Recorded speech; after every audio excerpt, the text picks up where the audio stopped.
ধ্বংস হয়ে যাবে, পাহাড় পর্বত ধ্বংস হয়ে যাবে, এই পৃথিবীর সব কিছু একদিন ফানা হয়ে যাবে, ফান হয়ে যাবে, বিলীন হয়ে যাবে, সব কিছু একদিন কুরবান হয়ে যাবে। সূরা রহমানের ভিতরে আল্লাহ বলেন, ওয়ালিমান খাফা মাকাম রাব্বিহি জান্নাতান।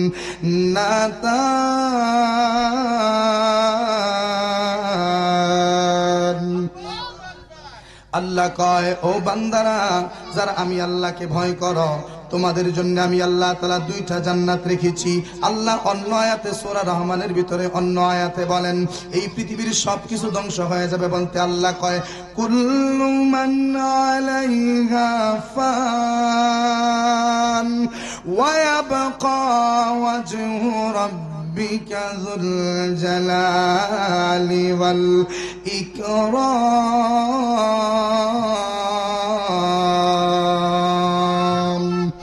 আল্লাহ কই, কুল্লু মান আলাইহা ফান, সব কিছু একদিন ধ্বংস হয়ে যাবে, সব কিছু একদিন বিলীন হয়ে যাবে।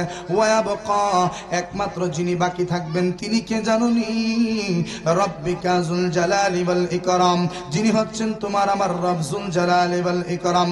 ওই পরাক্রমশালী মহান রব্বুল আলামিন ব্যতীত এই পৃথিবীর সব কিছু ধ্বংস হয়ে যাবে। আমি থাকবো না, আপনি থাকবেন না। আদম থেকে শুরু করে এই পর্যন্ত কত হাজার হাজার মানুষ, কত লাখ লাখ মানুষ দুনিয়ার জমিন থেকে বিদায় হয়েছে। কার কবর কোথায় হয়েছে কেউ জানি না, কার কবরের অস্তিত্ব কোথায় কেউ জানি না। আমরা আমাদের পূর্বপুরুষের কথাই তো ভালো করে স্মরণে রাখতে পারি নাই। আমার বাবার কথা মনে আছে, দাদার কথা মনে আছে, বড় বাবার কথা সর্বোচ্চ মনে আছে। বড় বাবার নামটা অনেকে বলতে পারবে, কিন্তু পরদাদার নাম কিন্তু সবাই বলতে পারবে না। ওই পরদাদার বাবার নামও কিন্তু সবাই বলতে পারবে না। তার মানে 3-4 সিঁড়ি ব্যবধানের মাধ্যমে মানুষ সব কিছু ভুলে যায়, মানুষ সব কিছু ভুলে যায়। ও বাবা, এই পৃথিবীর কোনো কিছুই আপনাকে মনে রাখবে না, সবাই আপনাকে ভুলে যাবে। কিন্তু আপনি একবার লক্ষ্য করে দেখেন, হযরত আদম আলাইহিস সালাম এসেছিলেন কতদিন আগে, উনার নাম এখন আমাদের জবানে। আমার নবী এসেছিলেন 1500 বছর আগে, আমার নবীর কথাও এখন আমাদের জবানে। সিদ্দিক আকবরের কথা এখন আমাদের জবানে।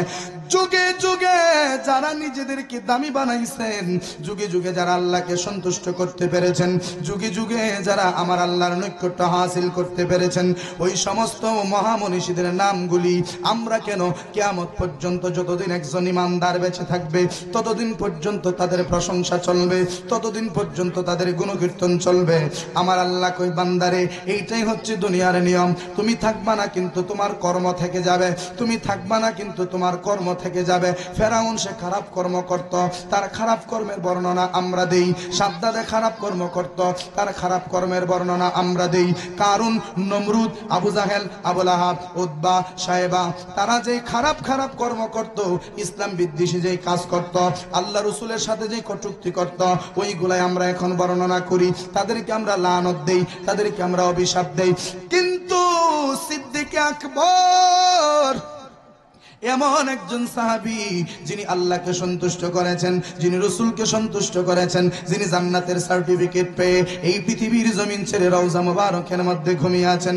আমরা সিদ্দিক আকবরকে স্মরণ করতেছি, কিন্তু ওনার নাম নেওয়ার সাথে সাথে আমরা রাদিয়াল্লাহু তাআলা আনহু ব্যবহার করতেছি। ওনার নামে আমরা রহমত পাঠাচ্ছি, ওনার ব্যাপারে আমরা প্রশংসা করছি, ভালো মন্তব্য করছি, কারণ তিনি ভালো ছিলেন, এই জন্য ভালো বলবো। যারা ভালো ছিলেন যুগে যুগে, তাদের কথা মানুষের জবানে, যারা যুগে যুগে খারাপ কর্ম করত, তাদের বদনাম মানুষের জবানে জবানে। এই জন্য যুবক ভাইদেরকে বলি, মুরব্বিয়ানে কেরামদেরকে বলি, মা বোনদেরকে বলি, যারা আলোচনা শুনতেছেন, মাইকের আওয়াজ যাদের কান পর্যন্ত যাচ্ছে, একটা কথা দিমাগের মধ্যে ঢুকাইয়া দেন, একটা কথা আপনার মাথার মধ্যে ঢুকাইয়া দেন। আপনি থাকবেন না, আমি থাকবো না, একদিন পৃথিবীর কেউ থাকবে না, কিন্তু থেকে যাবে আপনি আমার কর্ম, থেকে যাবে আপনি আমার গুণ। ধরেন একটা কথার কথা, আমি সোহেল আহমদ যদি মারা যায়, আমি মারা যাওয়ার পর মানুষ আমাকে 1 বছর মনে রাখবে, 2 বছর মনে রাখবে, 5 বছর মনে রাখবে, এর বেশি মানুষ আমাকে মনে রাখবে না, মানুষ আমাকে ভুলে যাবে। কিন্তু যখন আমার কথা উঠবে, তখন আমার জীবনে ঘটে যাওয়া এইরকম ভালো কোনো কর্ম আছে কিনা, ওইটা মানুষ আলোচনা করবে। কইবা, হারে ওই মানুষটা ছিল এক সময় ওয়াজ করত, যাই করতো না কেন এক সময় করতো, আমরা শুনতাম, কিন্তু আজকে মানুষটা নাই। এইরকম ভাবে মানুষ আমার কাজের কথাটা বলবে, কিন্তু আমাকে কেউ মনে রাখবে না, আমার কাজটাকে মানুষ মনে রাখবে। এই জন্য আমি মেহরাজুন নবী সুন্নি যুব সংঘের সকল যুবক ভাইদের উদ্দেশ্য বলি, মেহরাজুন নবীর সকল যুবক ভাইদের উদ্দেশ্য বলি, ও যুবক ভাই, এই মাহফিল সাজানোটা কিন্তু ফরজ না, এই মাহফিল সাজানোটা কিন্তু আবশ্যক না। আপনারা কেউ যদি মাহফিলের আয়োজন না করেন, আপনারা কোনোদিন কোনো গুনার ভাগীদার হবেন না। কিন্তু কেউ যদি মাহফিলের আয়োজন করার পরেও ফজরের নামাজটা ঠিকঠাক না পড়েন, যোহরের নামাজটা যদি না পড়েন, আসরের নামাজটা যদি না পড়েন, মাগরিব যদি না পড়েন, এশা যদি না পড়েন, হালাল হারাম যদি বাচ্চা না চলেন, পিতামাতার মনে যদি কষ্ট দেন, আপনি যদি জেনা বিবিচারের মধ্যে লিপ্ত হয়ে থাকেন, এই মাহফিলের দ্বারা তেমন কোনো ফায়দা হাসিলের আশা করলেও কোনো ফায়দা হবে না। এই জন্য আমি আগে বলি, যারা আয়োজন করবেন তারা আমরা আগে কি হতে হবে? সংশোধন হতে হবে।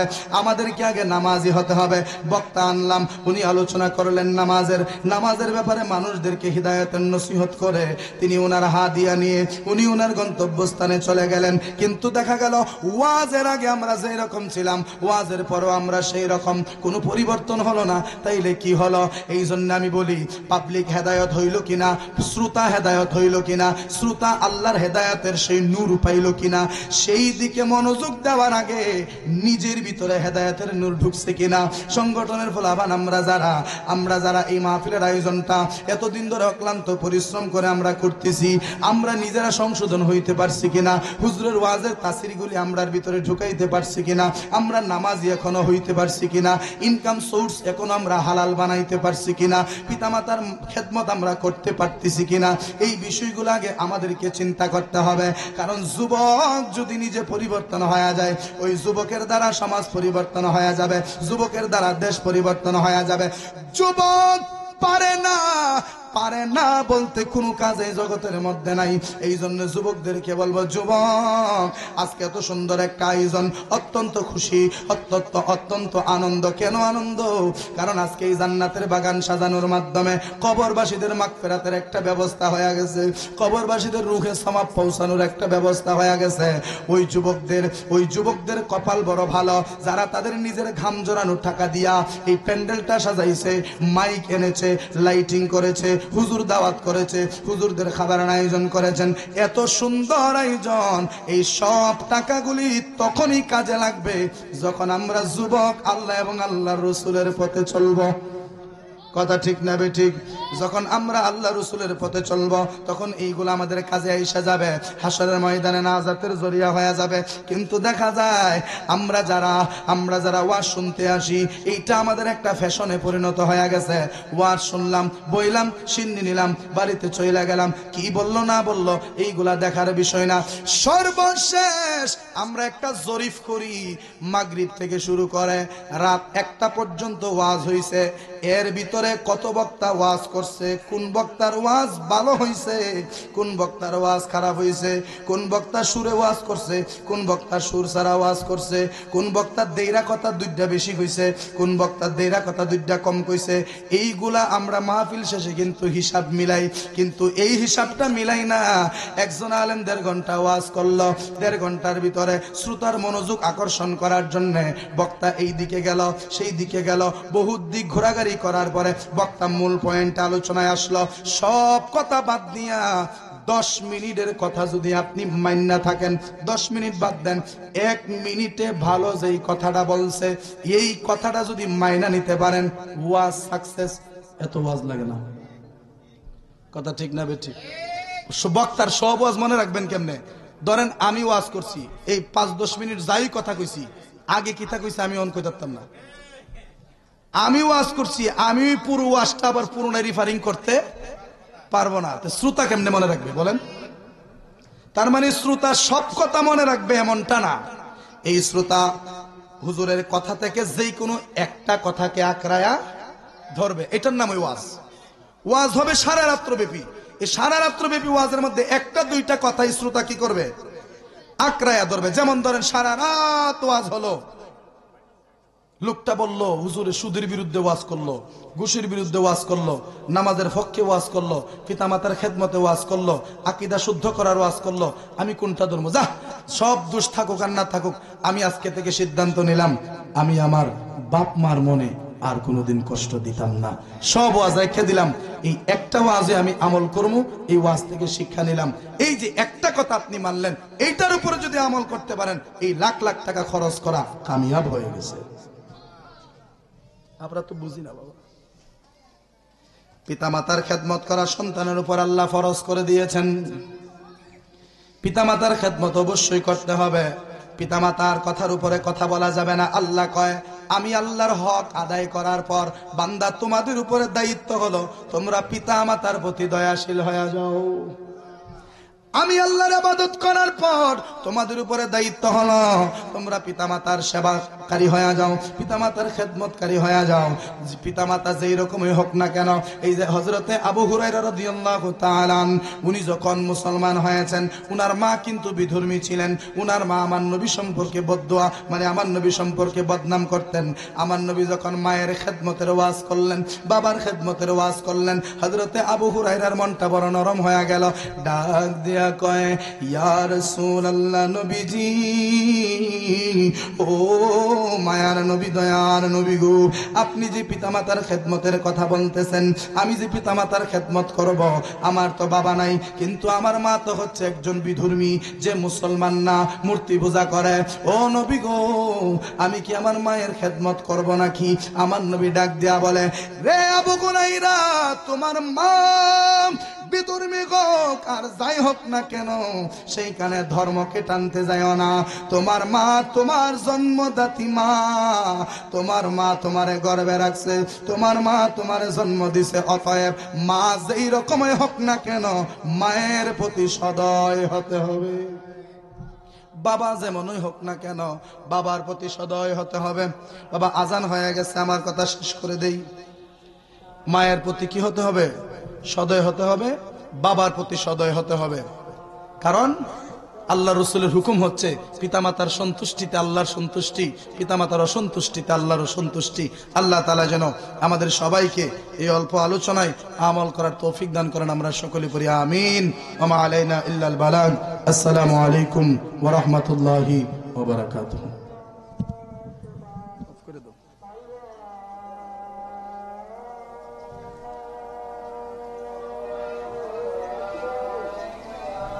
এই নামাজের পরে আলিফ ভাইব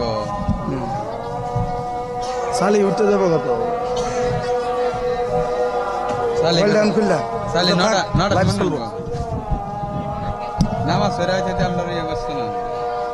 একটা ফোন পাবে না উচিত 8:30 হ্যাঁ কুজি 8:30 উজরাই মাইক ধরতে হলে মজুর চলবো চলবো। আরে কজনে মুজবো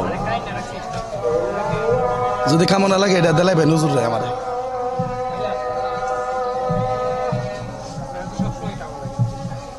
আমার জুম্মাতেই তা থাকে একটা দে মোবাইলটা দে। আমার সাথে আমার কটা 10 সুন্দর আছে সস্তা করে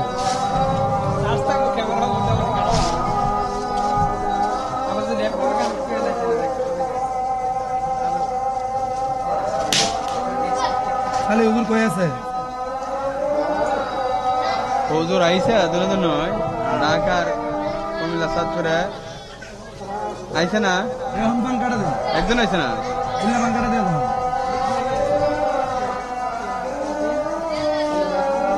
না আল্লাহ আগে তো না জানিয়া কি চইনা বুঝিয়া কে নজে বালা বাসিলাম রে আল্লাহ আল্লাহ আল্লাহ। আর মিষ্টি করেন সাউন্ডটা আল্লাহ আল্লাহ। আদম আরোহা বেয়ে হেশত সারিয়া আদম হারোহা বেয়ে হেশত 140 বছর কাঁদিল রে আমি কেন যে ভালোবাসিলাম রে আল্লাহ আল্লাহ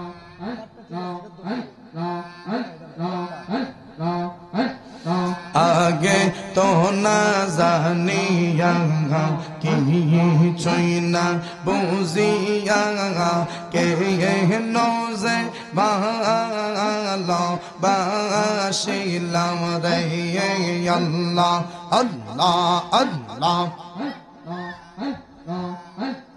শোনো অগপরশি আমি বিনা দোষী শোনো অগপরশি আমি বিনা দোষী দিনে দিনে মোরার ফাঁসি গলে লাগিল রে আমি কেন যে ভালোবাসিলাম রে আল্লাহ আল্লাহ আল্লাহ আল্লাহ আল্লাহ আল্লাহ আগে তো না জানিয়া কিছুই না বুঝিয়া কেন যে ভালোবাসিলাম রে আল্লাহ আল্লাহ আল্লাহ আল্লাহ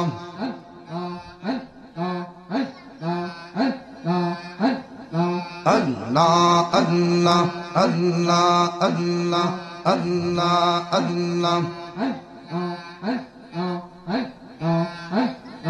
Allah Allah Allah Allah La ilaha illallah Muhammadur Rasulullah sallallahu alayhi wa sallam বাবা আমি ভূমিকাতে আর সময় নেই না, সরাসরি আবার আলোচনায় ঢুকে গেলাম। বাবা মাগরিবের পর আমার যে আলোচনা ছিল, এই পৃথিবীর জমিনের যা কিছু আছে সবকিছু ক্ষণস্থায়ী, কিচ্ছু থাকবে না। আপনি থাকবেন না, আমি থাকবো না, কেউ থাকবে না, পরে রবে। কি পরে রবে? এই পৃথিবীর জমি জমা সবগুলি যার যার জায়গায় থাকবে। আপনার ঘর আপনার ঘরের জায়গায় থাকবে, আপনার বাড়ি আপনার বাড়ির জায়গায় থাকবে।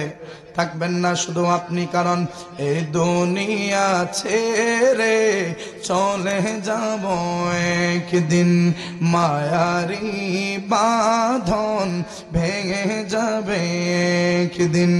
এই দুনিয়া ছেড়ে চলে যাব একদিন।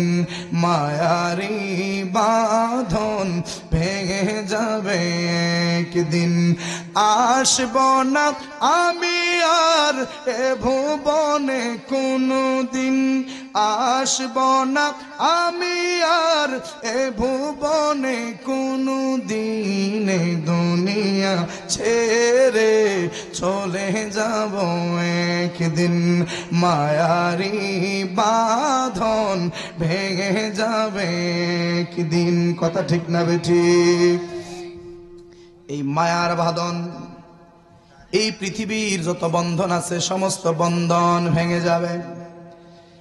স্বামী স্ত্রীর যে বন্ধন মরণ পর্যন্ত অটুট থাকে, মৃত্যুর পর সেই বন্ধন পর্যন্ত ছুটে যায়। স্বামী স্ত্রীর বন্ধন মৃত্যুর পর ছুটে যায়। এই দুনিয়ার বন্ধুত্ব মৃত্যুর পর ছুটে যায়। এক কথাই মৃত্যু নামক জিনিস দুনিয়ার সব কিছু ধূলিসাৎ করে দেয়, দুনিয়ার সব কিছু মিথ্যা প্রমাণ করে দেয়। আজকে জুমাতেও আমি বলেছি, ও বাবা, আমার আল্লাহ তাআলা আমাদেরকে হায়াত দিয়ে দুনিয়াতে পাঠাইছেন। আল্লাহ চাইলে তো এই হায়াতের মধ্যেই আমাদেরকে জান্নাতের সুখ দিতে পারতেন, এই হায়াতের মধ্যে জাহান্নামের আযাব আমাদেরকে অনুভব করাইতে পারতেন। কিন্তু জান্নাতে যাইতে গেলে মরতে হবে। হবে কেন, জাহান্নামে যাইতে গেলে মরতে হবে কেন, এই জিনিসগুলা কিন্তু আমরা চিন্তা কইরা দেখি না। আল্লাহ তো সব পারে, আল্লাহ সব কিছু করতে পারে। চাইলে তো আমরা 1,00,000 বছর হায়াত দিয়া এই দুনিয়াতে রাইখে আল্লাহ জান্নাতের নাজ নিয়ামত ভোগ করাইতে পারত। কিন্তু আল্লাহ কই বান্দারে, দুনিয়াতে যা কিছু দেখতেছো এইগুলা জান্নাতের তুলনায় কিচ্ছু না। এইগুলা তুমি ভোগ করতেছো, আরামায়েশে দিনকাল কাটতেছে। বান্দা তুমি যদি মারা যাও, তোমার পাপ তোমার পুণ্য এই দুইটার উপরে নির্ভর করবে তোমার আখিরাত। ঈমান যদি তোমার মজবুত হয়ে থাকে, ঈমান মজবুত হওয়ার পরে যদি তোমার আমল সুপ্রসন্ন হয়ে থাকে, মৃত্যুর পর তুমি জান্নাত নামক জায়গার মধ্যে স্থান পাইবা। আর যদি দুনিয়ার তোমার কর্ম বড় মন্দ হয়ে থাকে, মৃত্যুর পর তোমার জন্য জাহান্নামের দরজাটা প্রস্তুত করা হবে। ও রব্বুল আলামিন, এই মৃত্যুটা দিবা কেন? এই মৃত্যু দ্বারা তুমি বাপ পুতের সম্পর্ক নষ্ট করে দাও, এই মৃত্যুর দ্বারা ভাই ভাইয়ের সম্পর্ক নষ্ট করে দাও, এই মৃত্যুর দ্বারা আত্মার বন্ধনগুলি তুমি ছিন্ন করে দাও, এই মৃত্যুর দ্বারা স্বামী স্ত্রীর বন্ধন তুমি ছিন্ন করে দাও। ও রব্বুল আলামিন, এই মৃত্যুটা তুমি কেন দিবা? আল্লাহ 29 পারা সূরা মুলুকের ভিতরে বলেন, আল্লাহ কয়, আল্লাযী খালাকাল মাউতা ওয়াল হায়াতা লিয়াবলুয়াকুম আইয়ুকুম আহসানু আমালা। আমার আল্লাহ ডাক দিয়া বলেন, বান্দারে আমি আল্লাহ হায়াত বানাইলাম, আমি আল্লাহ মউত বানাইলাম, লিয়াবলুয়াকুম, তোমাদেরকে পরীক্ষা করার জন্য। হায়াত মউত দুইটা বানাইলাম তোমাদেরকে পরীক্ষা করার জন্য। ও রব্বুল আলামিন, কি পরীক্ষা তুমি আমাদেরকে করবা? আল্লাহ ডাক দেয়া কয়, আইয়ুকুম আহসানু আমালা, তোমাদের মধ্যে আমলের দিক দিয়া কে শ্রেষ্ঠ, তোমাদের মধ্যে আমল কার সুন্দর, তোমাদের মধ্যে কার আমল সুপ্রসন্ন, এইটা পরীক্ষা করার জন্য আমি রব্বুল আলামিন মৃত্যু দান করব। ওই মৃত্যুর দ্বারা প্রমাণিত হবে তোমার দুনিয়ার আমল কেমন ছিল, এই মৃত্যুর দ্বারা প্রমাণিত হবে তোমার দুনিয়ার আমল ভালো ছিল না খারাপ ছিল। এই মৃত্যু দ্বারা সবগুলার ফয়সালা হয়ে যাবে। এবার আপনারা অনেক সময় লক্ষ্য করে দেখবেন, এই দুনিয়ার জমিনে কিছু মানুষ আছে এইরকম, যারা জিন্দিগিতে কোনো মানুষের মনে কষ্ট দেয় নাই, কোনো মানুষের জ্বালা যন্ত্রণা দেয় নাই, ভাইয়ের হক ভাইরে বুঝাইয়া দিছে, বোনের হক বোনরে বুঝাইয়া দিছে, সমাজের মধ্যে খুব মিল মহব্বত রেখে চলছে। ওই মানুষটা মৃত্যুর সময়ও দেখা যায় মরণটা বড় সুন্দর হয়েছে। মানুষ তার মরণটা দেখার পরে মানুষ বলে, হাই হাই রে, এই যে মানুষটা মারা গেল, তার দুনিয়ার কর্ম বড় সুন্দর ছিল, তার মরণটাও খুব সুন্দর হয়েছে, হয়তো বা সে জান্নাতীও হয়ে যাইতে পারে, এইরকম মানুষ ধারণা করে। আবার কিছু মানুষ মারা যাওয়ার পর দেখা যায় আমরা অনেকে এইরকমটা বলে, হাই হাই রে, মানুষটা দুনিয়াতে যে এরকম খারাপ মানুষ ছিল, মরণটাও ওই রকম হয়েছে। দুনিয়াতে যেমন সে মন্দ লোক ছিল, মরণটাও তার ওই রকম হয়েছে। মানুষ মরণ দেখে আন্দাজ করতে পারে তার দুনিয়ার কর্মটা কেমন, ভালো না খারাপ।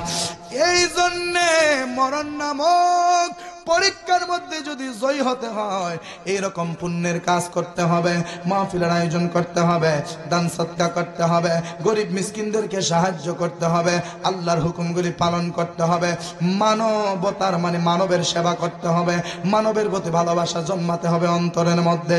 মানুষ মানুষের যত্ন নেবে, মানুষ মানুষের খেয়াল রাখবে, মুসলিম মুসলিমের খেয়াল রাখবে, মানুষ হিসাবে সমস্ত মানুষের দেখাশোনা করবে। এইটাই হচ্ছে ইসলাম, এইটাই হচ্ছে ইসলাম, এইটাই হচ্ছে মুসলমানের কাজ। মুসলমান হিংসা শিখায় না, ইসলাম আমাদেরকে হিংসা শিখায় না, ইসলাম আমাদেরকে অহংকার শিখায় না, ইসলাম আমাদেরকে রাগ গুসা এগুলা অভিমান এগুলা শিখায় না। ইসলাম শিখায় তোমার যা আছে সবগুলা তুমি মানুষের জন্য উজাড় করে দাও। কথা ঠিক কিনা? যেমন আপনারা অনেক সময় মানে আপনারা দেখে থাকবেন, আমি ছোটবেলায় যেটা দেখছি এটা বলতেছি, যেহেতু আমি আপনাদের এলাকার, আমার এলাকার মানুষ, আপনারাও হয়তো দেখছেন। ছোটবেলা পুরা বাড়ি মানে একটা মহল্লা মিলে একটা টিউবওয়েল ছিল। কথা ঠিক না? পুরো একটা মহল্লাতে একটা টিউবওয়েল। আবার ওই টিউবওয়েলটা বাড়ির মাঝখানে না, টিউবওয়েলটা রাস্তার কিনারায়। যদি জিজ্ঞাসা করা হইতো টিউবওয়েলটা রাস্তার কিনারায় বসাইলেন কেন, ও এইটার পানি শুধু আমরা পান করলে চলবে না, রাস্তার মুসাফিররাও যেন এই টিউবওয়েলের পানি পান করতে পারে। এই নিয়তে রাস্তার মধ্যে টিউবওয়েল বসাইতো যেন সবাই সেইটা থেকে উপকৃত হতে পারে, সবার জন্য উন্মুক্ত করে দেওয়া হতো। কিন্তু আজকে ঘরে ঘরে সাবমার্সিবল বসাইয়া, জল মোটর ঘরে ঘরে বসাইয়া, যার যার ঘরের সিস্টেম আলাদা আলাদা। একজনের ঘরের পানির জন্য আরেক ঘরে যাওয়া লাগে না। ওই যে দূরত্ব বেড়ে গেছে আমরা, যদিও এটা আধুনিক জামানার সাথে মিলাইতে গেলে এরকমটা করতে হয়, কিন্তু এইটা আমাদেরকে মুসলমানের প্রতি যে একটা ভ্রাতৃত্ববোধ, এটা থেকে আমরা কিছুটা পিছিয়ে সরাইছি। বাবারা আমার, একজন মুসলিম হিসেবে, একজন সুন্নি হিসেবে, একজন আশিক রাসূল হিসেবে আমার নবীর প্রত্যেকটা আদর্শকে আমাদের দিলের মধ্যে লালন করতে হবে, কাজের মাধ্যমে সেইগুলার প্রচার করতে হবে। কথা ঠিক না ঠিক? আমার নবীর আদর্শ যে কত সুন্দর, আমার নবী রাহমাতুল লিল আলামিন উম্মতের জন্য উত্তম রুল এবং মডেল, উম্মতের জন্য বড় আদর্শ। ওই নবীকে যদি কেউ অনুসরণ করে ওই মানুষটা পরিবর্তন হতে বাধ্য। এক কথায় এই পৃথিবীর জমিনে যত নাস্তিক বলেন, বিধর্মী বলেন, যত মানুষ আছে, এই মানুষগুলির মধ্যে কেউ যদি আমার নবীর জীবনী নিয়ে সূক্ষ্মভাবে তালাশ করে তাহলে ওই মানুষটা মুসলমান হতে বাধ্য হয়ে যাবে। সুবহানাল্লাহ। মাইকেল এইচ হার্ট, নাম কি? মাইকেল এইচ হার্ট একটা কিতাব লেখছে, যে কিতাবের মানে একটা বই লেখছে, যে বইয়ের নাম দা 100, যার বাংলা হচ্ছে 100 মনীষীর জীবনী। 100 মনীষীর জীবনী একটা বই লেখছে খ্রিস্টান একজন লেখক। কি লেখক? খ্রিস্টান একজন লেখক Michael H heart.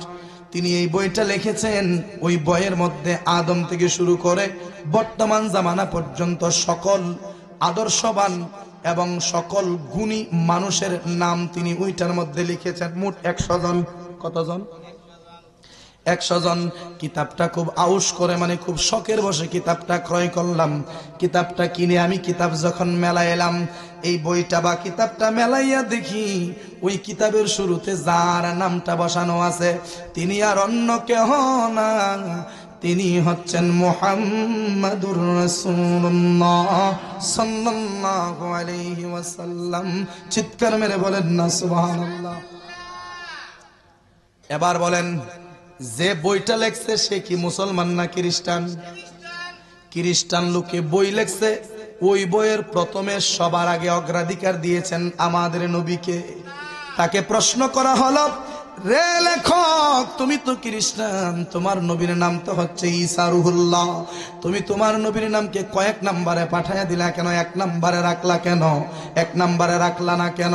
Michael H heart ডাক দিয়া বলেন, আমি সমস্ত মনীষীদের জীবনী পড়লাম, সমস্ত মনীষীদের জীবনী তালাশ করলাম, তালাশ করে করে করে করে করে করে আমি রিসার্চ শুরু করলাম, গবেষণা শুরু করলাম। করতে করতে আমি দেখলাম যে পৃথিবীতে একমাত্র একজনই মহামানব আছেন যার জীবনে কোনো খুঁত নাই, যার জীবনে কোনো ভুল নাই, যার জীবনে কোনো মানে অসম্পূর্ণ বলতে কিচ্ছু নাই। কারণ যার ব্যাপারে স্বয়ং আল্লাহ বলেছেন, আমার নবীকে আল্লাহ পরিপূর্ণ দান করছেন। সূরা মায়েদার মধ্যে আমার আল্লাহ 6 পারায় ডাক দিয়া বলেন, আল ইয়াউমা আকমালতু লাকুম দীনাকুম ওয়া আতমামতু আলাইকুম নি'মাতি ওয়া রাদিতু লাকুমুল ইসলাম দীনা। আল্লাহ ডাক দিয়া বলেন, আল ইয়াউমা আকমালতু লাকুম দীনাকুম ওয়া আতমামতু আলাইকুম নি'মাতি ওয়া রাদিতু লাকুমুল ইসলাম দীনা। আল্লাহ কয়, আজ আমি আমার দিন তোমাদের জন্য পূর্ণাঙ্গ করে দিলাম, আমার নিয়ামত তোমাদের জন্য সম্পূর্ণ করে দিলাম। আমি আমার দিন ইসলামকে আমি আল্লাহ পরিপূর্ণ করে দিয়েছি। আমার নবীকে দুনিয়াতে পাঠানোর মাধ্যমে, আমার নবীর মাধ্যমে আমি আল্লাহ তোমাদেরকে নিয়ামত পরিপূর্ণ করে দিয়েছি, আর ইসলামকে তোমাদের দিন হিসাবে মনোনীত করে দিয়েছি।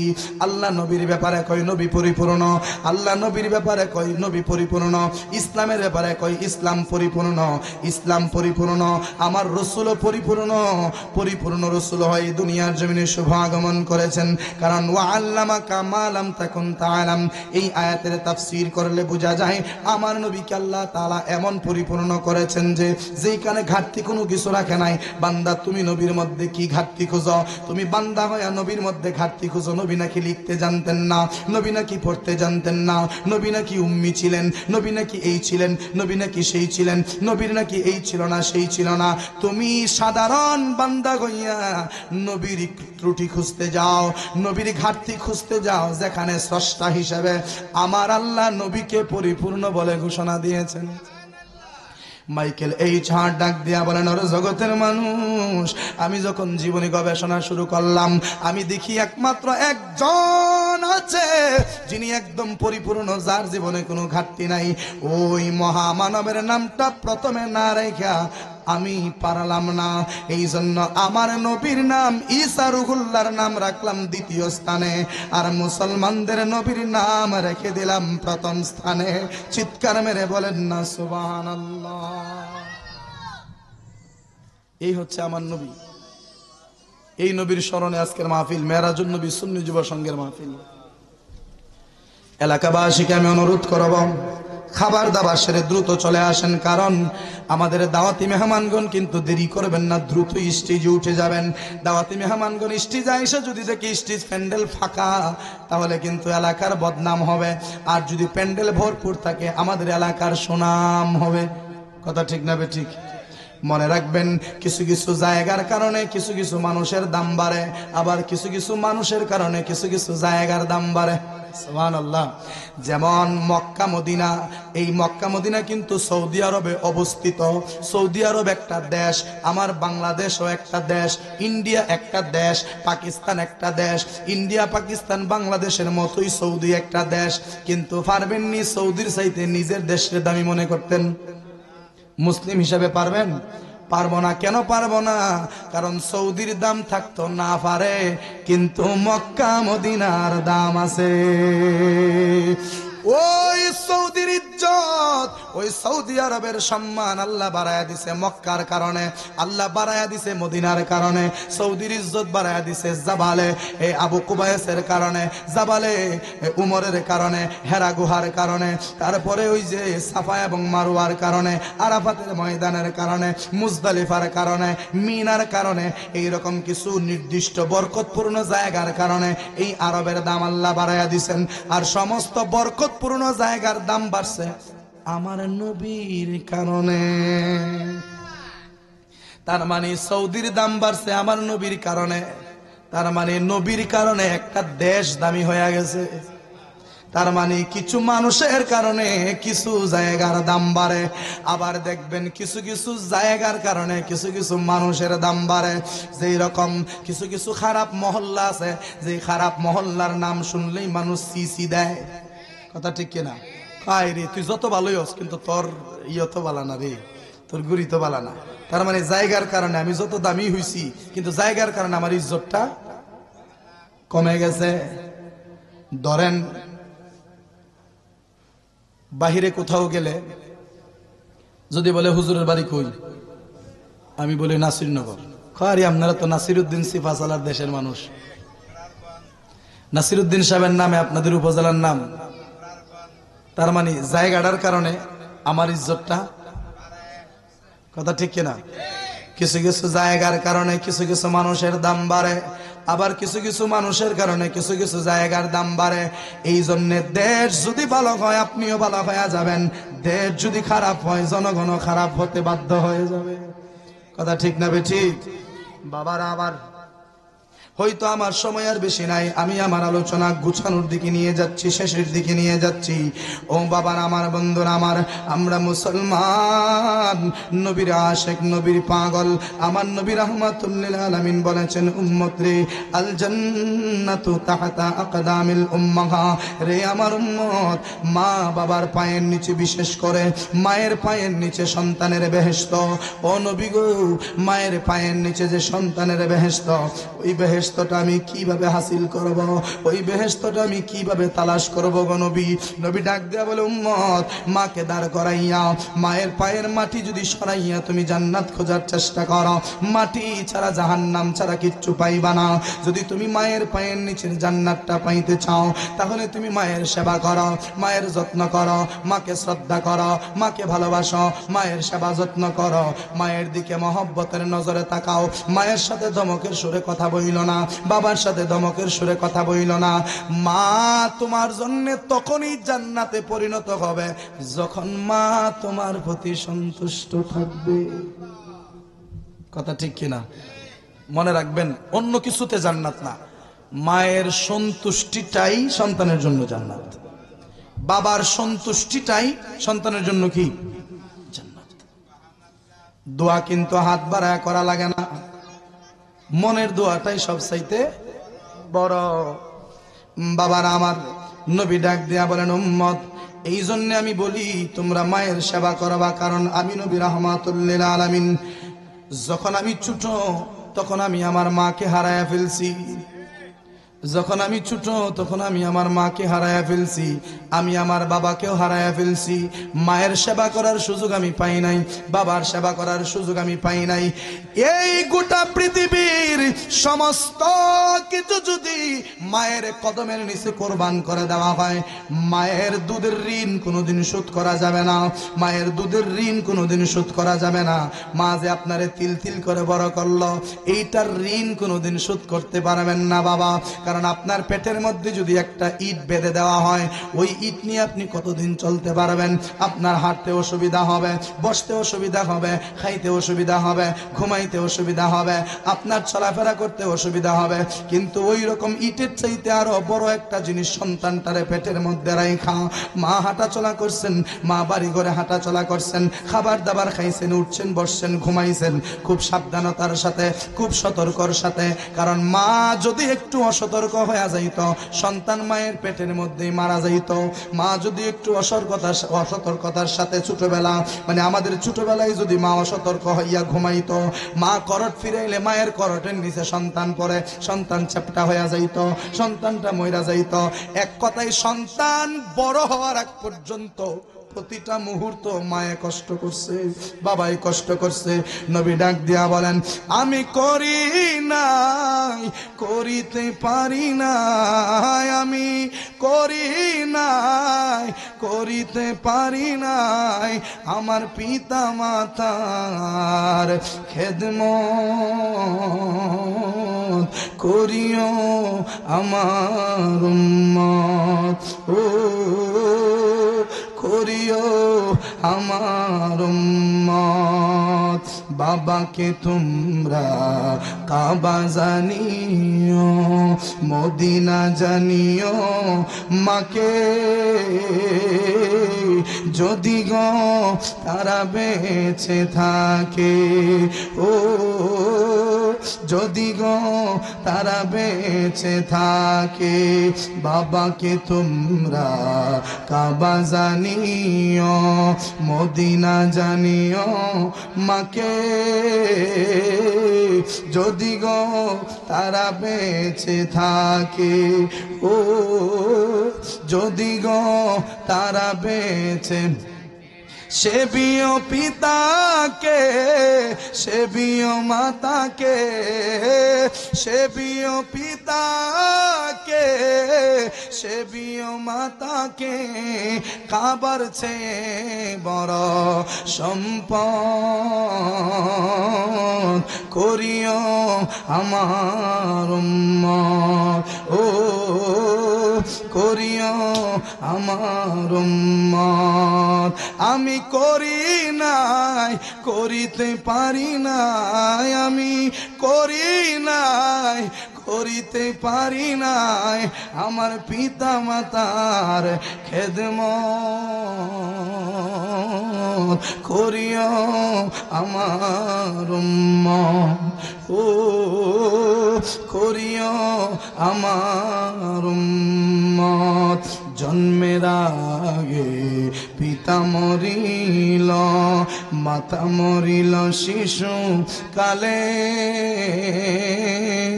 আমি এতিমেই নিখিলে, ও আমি এতিম এই নিখিলে। আমি সেবি নাই, সেবিতে পারি নাই, আমি সেবি নাই, সেবিতে পারি নাই, সেবিও আমার উম্মত, সেবিও আমার উম্মত, করিও আমার উম্মত। কথা ঠিক না বেঠিক? ওই বাবা মা সংসারে আছে তো সংসার সুন্দর, বাপ মা সংসারে নাই তো সংসার বড় অশান্তির সংসার, অন্ধকারের সংসার। কারণ বাবা যদি বুড়া হইয়া ঘরের মধ্যে বইসা থাকতো, চেহারা দেখলে নয়ন জোড়াইত, চেহারা দেখলে দিল জোড়াইত। বাবা কোনো কাজ করে না, কাম করে না, শুধু খায় আর ঘুমায়, যাই করুক না কেন একদম অবসর হইয়া বাবা শুধুমাত্র খায় আর ঘুমায়, বা বিছানা থেকে উঠতেও পারে না। কিন্তু বাবা নামক মানুষটা থাকাটা হচ্ছে সবচাইতে বড় কথা। বাবা নামক মানুষটা থাকার যে কত বড় কথা, বা থাকার যে কত বরকতের, সেইটা যারা হারাইছে তারা বুঝে, সেইটা যারা হারাইছে তারা বুঝে। এছাড়া বাকি মানুষদেরকে বোঝানো সম্ভব হবে না। ওয়াজ তামসার মতো মনে হবে, ওয়াজ রং তামসার মতো মনে হবে, কিন্তু আমি কথাগুলি দিল থেকে বলতেছি। বাবা না থাকলে বোঝা যায় রুদ্রের প্রখরতা কত, থাকলে সেইটার মূল্য আমরা দিতে জানি না, থাকতে আমরা মূল্য দিতে জানি না। হারাইলে মূল্যটা অমূল্য হয়ে যায়, মানে সেইটা অমূল্য হয়ে যায়, কিন্তু সেইটা আমরা ধৈর্য রাখতে পারি না। সেই অমূল্য জিনিসের দাম থাকতে দিতে হবে। এই জন্য আমি বিশেষ করে আমার যুবক ভাইদেরকে বলবো, যুবক আমাদের যাদের বাবা মা এখনো দুনিয়ার জমিনে বেঁচে আছে, ও যুবক ভাই, মাইকের আওয়াজ যারা শুনতে পাচ্ছেন, রং তামসা বাদ দিয়ে একটু খেয়াল করে দেখেন, একটু মাথার মধ্যে চিন্তাটা ঢুকায়া দেখেন, একটু সময়ের জন্য ভাইবা দেখেন, আপনার বাবা মা আপনার জন্য ছোটবেলা থেকে এই পর্যন্ত কত কষ্ট করছে। প্রত্যেকটা মুহূর্ত তোমার জন্য আমার জন্য কষ্ট করেছেন। ওই বাবা মা যদি আমাদের ব্যবহারের দ্বারা, আমাদের জবানের দ্বারা, ওই বাবা মা যদি কষ্ট পায়া দুনিয়ার জমিন থেকে বিদায় হয়ে যায়, তাহলে ও যুবক তোমার সিজদা আল্লাহর দরবারে কবুল হবে না, তোমার দান সাদকা আল্লাহর দরবারে কবুল হবে না, তোমার মাহফিলের আয়োজন আল্লাহর দরবারে কবুল হবে না, তোমার কোটি কোটি টাকা দান সাদকা আল্লাহর দরবারে কবুল হবে না।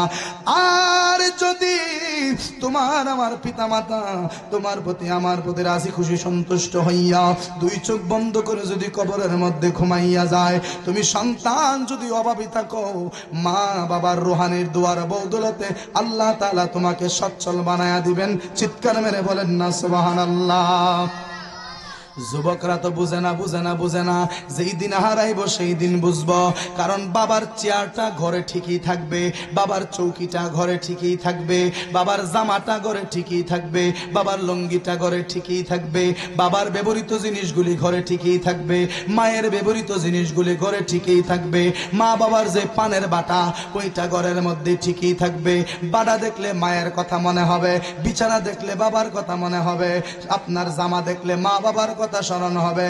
এইরকম কিন্তু অনেক সময় হয়ে থাকে। কারণ দরজাটা খুলতে খেয়ে যায় ধোকা, বাবা বুঝি বলছে এলে নাকি খোকা। দরজাটা খুলতে খেয়ে যায় ধোকা, মা বুঝি বলছে এলে নাকি খোকা।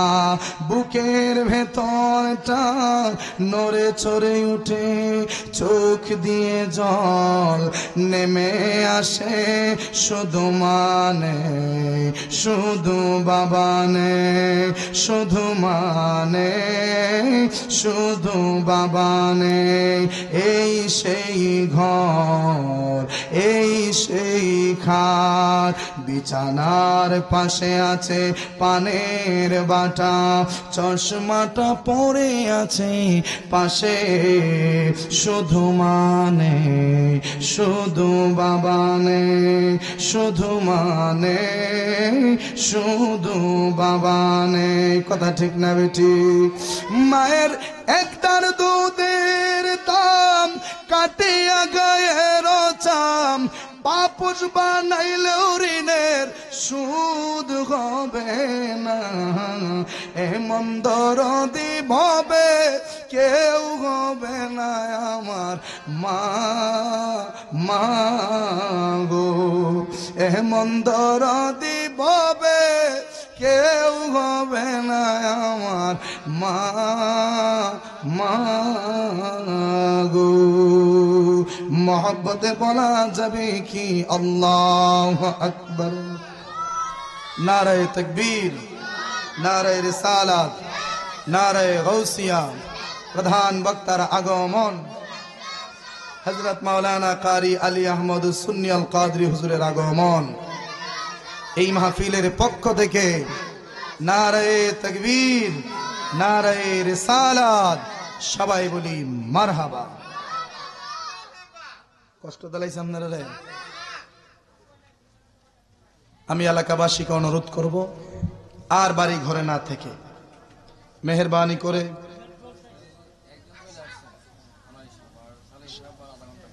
মাশাআল্লাহ, আচ্ছা আচ্ছা আচ্ছা, জি ইনশাআল্লাহ ইনশাআল্লাহ আপনারা এদিক সেদিক ঘোরাফেরা না করে চলে আসুন। আমাদের আজকের মাহফিলের যিনি প্রধান আকর্ষণ, যিনি অত্যন্ত চমৎকার ভাষায় আলোচনা করেন, সাবলীল ভাষায়, সুমধুর কণ্ঠে, মাওলানা আবু হানিফ আনোয়ারি সাহেব, তিনি আমাদের মাঝে এসে উপস্থিত হয়েছেন। বলুন আলহামদুলিল্লাহ। আর আমাদের সালেহী সাহেব যিনি, উনি সর্বোচ্চ আর আধা ঘন্টার মধ্যে আমাদের মাঝে এসে উপস্থিত হবেন, আমি আপনাদেরকে জানিয়ে দিলাম। তাই দুশ্চিন্তার কোনো কারণ নেই, টেনশনের কোনো কারণ নেই। খাবার দাবার সেরে ফ্রেশ মনে একাগ্রতার সাথে ইখলাসের সাথে আপনারা মাহফিলে চলে আসুন। আল্লাহ আজকের মাহফিলকে কবুল করুন, সকলে বলি আমিন। আমি যে কথাগুলি বলেছি যদি ভুল বেয়াদবি হয়ে থাকে আল্লাহর রাস্তায় ক্ষমা করবেন। যুবক ভাইদেরকে বলবো, ভাই বাপ মা যতদিন আছে সেবা করেন, যতটুকু পারেন ততটুকুন সেবা করে দিবেন। তাদের উপরে কথা বলবেন না, তাদের কথার উপরে কথা বলবেন না, তাতে আল্লাহ নারাজ হয়ে যাবে, আল্লাহ বেজার হয়ে যাবে। যত কিছুই হয়ে যাক, মা আমার কাছে মাই, যত কিছুই হয়ে যাক বাবা আমার কাছে বাবাই। পৃথিবীর সব মহিলা যদি আমার সামনে দাঁড়ায়, তারা হয়তো আমার মায়ের মতো হতে পারে, কিন্তু তারা আমার আপন মা হবে না। হয়তো তারা বলবে আমি তোমার শাসি তো মায়ের মতোই, এইরকমটা তারা বলবে। তারপরে চাচারা বলবে আমরা তো তোমার বাবার মতোই। তার মানে মতো হতে পারে, কিন্তু মা হবে না কেউ, বাবা হবে না কেউ। একবার হারাইলেন তো হারাইয়া ফেললেন। তিনটা জিনিস হারাইলে আর পাওয়া যায় না। এর মধ্যে একটা হচ্ছে বাবা মা, যেটা হারাইলে আর পাবেন না। 2 নাম্বার হচ্ছে সৌন্দর্য, সৌন্দর্য একবার চলে গেলে সেইটা আর ফিরে আসে না। 3 নাম্বার হচ্ছে সময়, ওই সময় একবার চলে গেলে সেইটা আর ফিরে আসে না। Time and tide wait for none. English একটা কথা আছে, সময় এবং স্রোত কারো জন্য অপেক্ষা করে না। বাবা এই জন্য সময় থাকতে, দাঁত থাকতে দাঁতের মর্ম দিতে শিখেন, দাঁত থাকতে দাঁতের মর্ম দিতে শিখেন। পিতামাতা থাকতে তাদের খেদমত করুন। আল্লাহ তাআলা যেন আমাদের সবাইকে পিতামাতার বাধ্যগত সন্তান হিসেবে আল্লাহ যেন মঞ্জুর করেন।